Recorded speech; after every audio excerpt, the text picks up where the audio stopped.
在北约峰会举行期间，德国外长贝尔伯克12号在立陶宛维尔纽斯宣布，德国政府将于13号公布首个中国战略。这份战略的草案自去年曝光后，因在舒尔茨政府难以达成一致，一直处在重新评估和修改的状态。延宕半年后，德国最终出炉的中国战略与草案相比有何变化？又将如何重新定义对华关系？来看报道。 经舒尔茨政府内部多轮谈判，德国的首份中国战略终于在13号得到内阁一致同意，正式出炉。深圳卫视注意到，中国驻德国大使馆当天就德国政府发布的中国战略表明4点中方立场：一、希望德方理性、全面、客观看待中国的发展。德国当前面临的很多挑战和问题，并非是中国造成的。 2. 中方始终重视发展对德关系，中方坚决反对利用涉台、涉疆、涉港、涉海、人权等问题干涉中国内政，歪曲抹黑中国，甚至损害中方核心利益。 3. 中德经贸等各领域务实合作是互惠互利、优势互补的关系。基于意识形态偏见和竞争焦虑而强行去风险，只会适得其反，人为加剧风险。4. 中德在促进世界多极化、维护自由贸易、应对气候变化等方面有诸多共同利益，希望双方相向而行。 美联社则称，德国历史上首份作为文件出台的中国战略长达64页，提及对华出口管制以及对在华开展业务的德国公司的相关投资进行筛选，以保护敏感技术和专门知识的流动。不过，没有详细介绍对华外交政策。战略指出，致力于确保与中国的经济合作变得更加公平、更加可持续和更加互惠，并声称，虽然中国对欧洲的依赖不断下降，但德国对中国的依赖近年来变得更加重要。美联社注意到，尽管战略表示无意阻碍中国经济进步和发展，不追求与中国经济脱钩，但迫切需要去风险化。 这一表述与七国集团5月的峰会联合声明相呼应。由德国外交部牵头起草的这份中国战略草案初稿，早在去年底就已经曝光。强硬的措辞、严厉的措施，引发外界高度关注。德国《明镜周刊》去年11月曾详细介绍了草案第一稿长达59页的内容，核心之一就是将所谓人权、台湾问题与德中未来经济关系挂钩，还声称要减少对中国的经济依赖。 还说，在关键的工业部门，德国和欧盟应该不依赖、不认同我们价值观的第三国的技术进步。这份明显干涉中国内政的草案一经曝光，立刻引发外界的担忧，认为德国如果执意将对华政策意识形态化，将给中德合作制造障碍。 深圳卫视注意到，德国总理府当时就释放出并不认可这份战略的信号。还有德媒透露，被称为“红绿灯”的德国3党联合执政机制下，三方在对华态度上相持不下。德国总理舒尔茨此前访华时，德国外长贝尔伯克甚至罕见没有同行。当时是主张对华强硬的绿党将这份强硬报告故意泄露给媒体，来给舒尔茨制造压力。从各方的信息来看呢，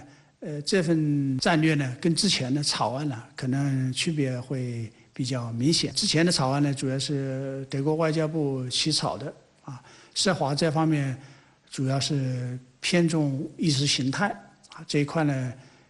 以强硬的基调为主啊。这一份新版的中国战略在基调上可能更加的平衡务实一些。 德国红绿灯政府中，外长贝尔伯克和经济部长哈贝克都来自德国绿党，意识形态化色彩较浓，受美国影响也很大，并且缺乏执政经验。他们主张对华采取更强硬的方针，希望给德企在中国投资时制定更多规则。绿党主张企业要分散风险，被认为是去风险化歪论的源头之一。 而德国总理舒尔茨则希望采取更务实的态度对待中国，让企业自己决定与中国市场的联系。去年11月，舒尔茨还曾作为中共20大之后首个访华的欧洲领导人。他当时在北京表示，德国支持经济全球化，反对脱钩。值得一提的是，舒尔茨不仅行前拍板为中资进入汉堡港开绿灯，访后他还在美国外交事务杂志发表文章，强调不要因为中国崛起就对其孤立或减少合作。 因为中国对德国呢非常重要啊，如何看待中国，如何制定一个合适的对中国的战略，这非常的重要啊，不是一个部门或者几个人能够决定的一个事情啊。损害中德关系呢，实际上是损害德国自身的利益啊。德国国内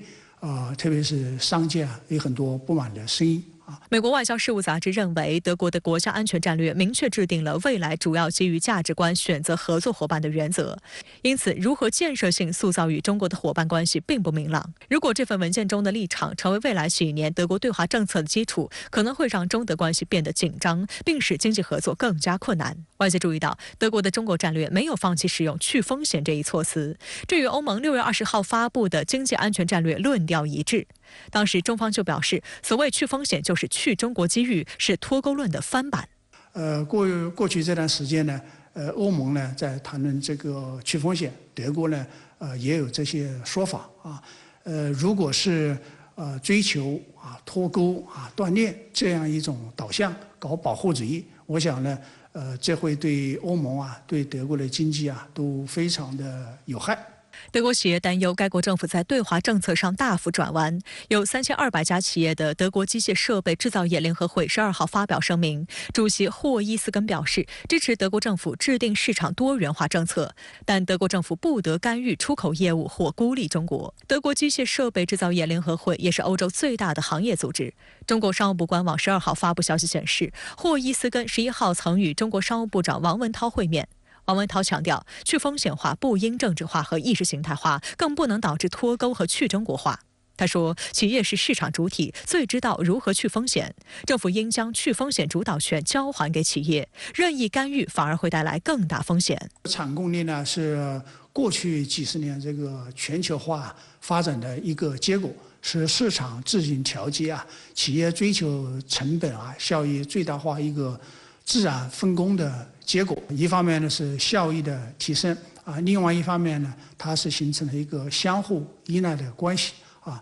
任何一个国家呢都不可能做到完全的自给自足如果是完全的自给自足呢，那就可能就退回到经济的那种落后的状态。我想呢，这也是不足取的，这也是为什么说追求这个供应链的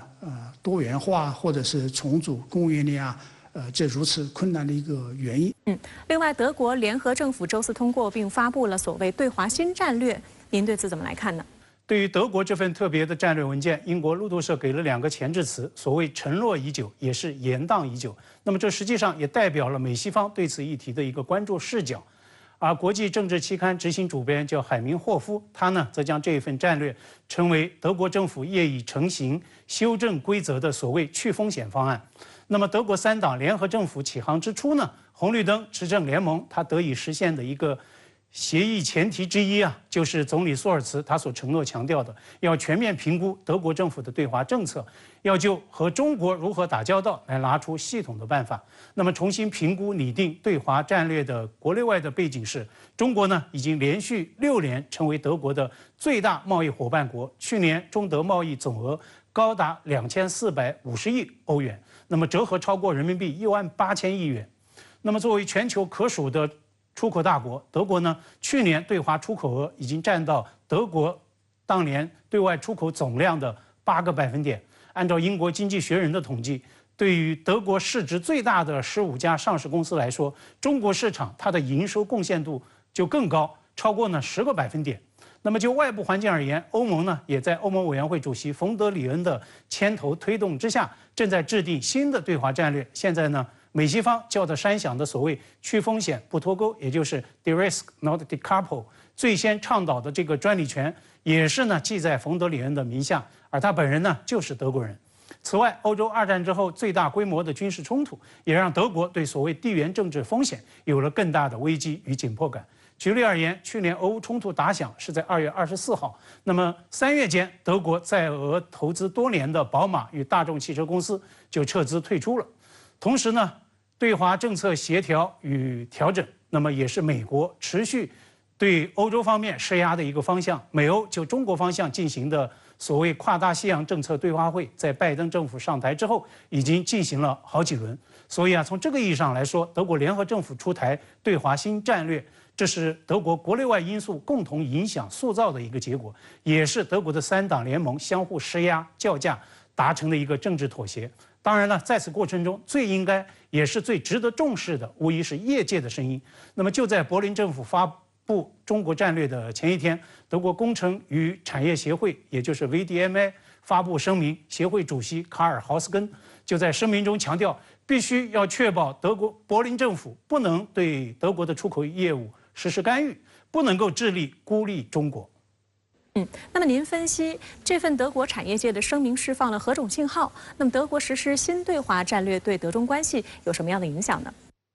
德国总理朔尔茨曾多次公开表示，制定对华新战略，他意在去风险，要以多元化来抵消所谓的过度依赖。但是，正如大国总理在达沃斯夏季论坛发表主旨演讲时一针见血所指出的，经济全球化的发展大势从来没有改变。所谓降依赖、去风险，根本是个伪命题，应该由企业做出独立的判断和选择。那么，至于何为中德关系中的真正的风险，李强就任总理后首次外访行程的第一站，恰恰也是选择了德国。他在和德国产业界对话座谈时有一个传播极广、全球刷屏的观察金句，对此可以说做出了最佳的诠释。不合作才是最大的风险，不发展才是最大的不安全。当然了，我前面也提到，德方所谓的最新涉华战略，也是红绿党执政联盟他们政治妥协的一个结果。那么这也是这一份战略它一再推迟发布的原因所在。那么联合执政的绿党目前占据着德国外长以及经济部长这两大内阁的要职，而他在经贸议题上持相对强硬的立场。那么对华战略中，对出口管制的考量，对于德企对华投资以及所谓敏感技术与管理的输出限制，一定程度上也是绿党在全力推动的一个结果。所以未来这份战略文件多大程度上会形成具体的政策，恐怕需要长期做追踪观察，不排除业界会有持续的反弹，甚至在执政党的联盟内部也会有进一步的摩擦碰撞与博弈。好的，非常感谢管尧先生在线和我们分享您的观点。